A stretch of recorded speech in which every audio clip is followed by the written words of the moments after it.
Welcome to TotalMD 2011 Tip of the Week. Today we're going to be talking about the patient or family dashboard.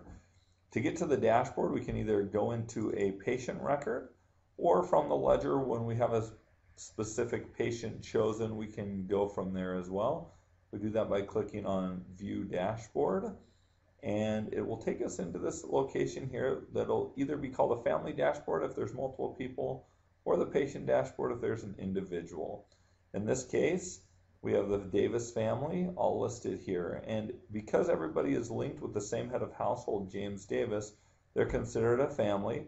And what it does is gives us a great financial overview graphically as well as with numbers, so that we can see everything on one screen without having to necessarily print a family statement or run different reports or things like that. So in this instance, we have our family members located up here at the top. We have the little plus sign here to the left. If we click on that, it's going to show us all the dates of service totals for that particular patient. So here's the different days they've been seen, and here's the total dollar amounts for those. Also, when we have somebody selected, it's going to give us their alerts over here if they have any. It also is going to give us the individual totals here for all their dates of service combined. And so we have our dollar amounts here. It'll also tell us if they have missed appointments or canceled appointments, for example.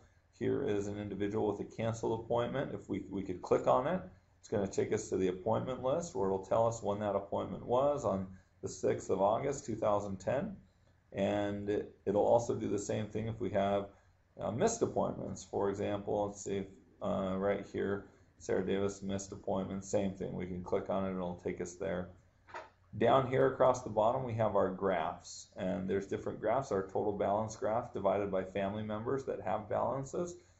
Notice one of the family members, John, is not listed because if you went to John's list, we'd see he's never actually been seen.